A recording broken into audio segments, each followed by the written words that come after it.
शुभ सकाळ पिलामाने आज आमे पढ़िबा षष्ठ श्रेणीर विज्ञान प्रसंग होउची प्राणी मानकर खाद्याभ्यास।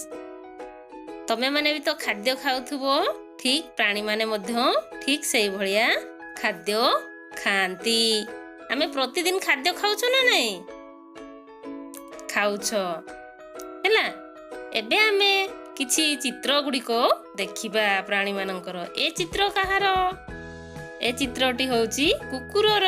कुकुर कौन खाए? कुकुर साधारणतः भात रुटी मांस माछ इत्यादि खाए। ए चित्र पुणी गाईर। गाई कौन खाए? गाई घास पेज पत्र कुट्टा इत्यादि खाए। ए चित्र पुणी काहार? ए चित्र होउची बाघ मामुर। बाघ मामू कोठी रहिता है? जंगल रे। बाघ मामू कौन खाए?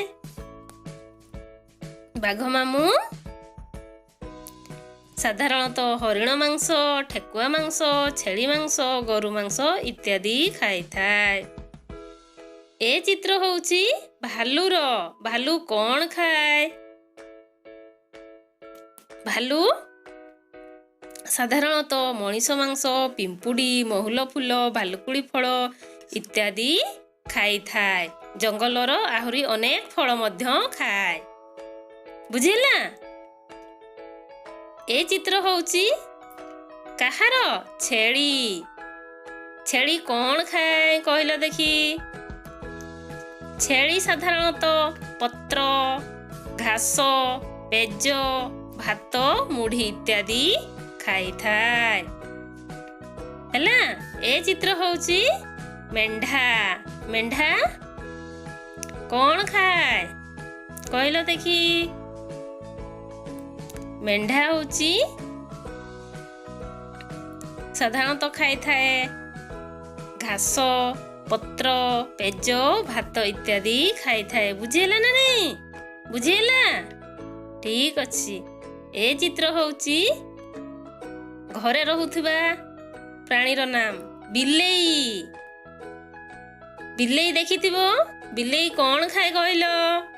बिलेई कौन खाए? बिलेई क्षीर माछ मांस भात इत्यादि खाए। ए चित्र होउची गोटिए पक्षीर। ये होउची काऊ। काऊ कौन खाए? काऊ साधारणतः खाई थाए पकजक पचा सढ़ा मांस आओ चाउल। ए चित्र होउची सुआर। सुआ जंगल रे रही थाए। सुआ कौन खाए? सुआ साधारणतः खाए फल बुट भात रुटी इत्यादि खाई थाए। सुआ को आमे घरे भी पाली थाऊ हैला। ए चित्र होउची पारार। पारा आमे घरे पाली थाऊ। पारा कौन खाए? पारा साधारणतः चाउल धान गहम खुद छोट छोट घास इत्यादि खाई थाए। बुझिला? आमे एबे जानिबा जेउ प्राणी माने केवल मांस खाती सेमानंकु मांसाहारी प्राणी कुहा जाए। जेउ प्राणी माने केवल उद्भिद खाती सेमानंकु शाकाहारी प्राणी कुहा जाए। जेउ प्राणी माने उभय मांस और उद्भिद को खाती सेमानंकु सर्वाहारी प्राणी कुहा जाए। बुझिला ना नहीं?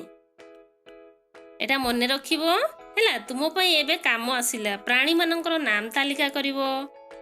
प्रथमे द्वितीय रे प्राणी माने कौन खाती लेखिबो। तृतीय रे मांसाहारी शाकाहारी सर्वाहारी अनुଯାयी तालिका करिवो। तुमे निजे मांसाहारी ना शाकाहारी ना सर्वाहारी लेख ओ काहेकी कुह। एटा तमे लेखिकी पठेइबो। धन्यवाद।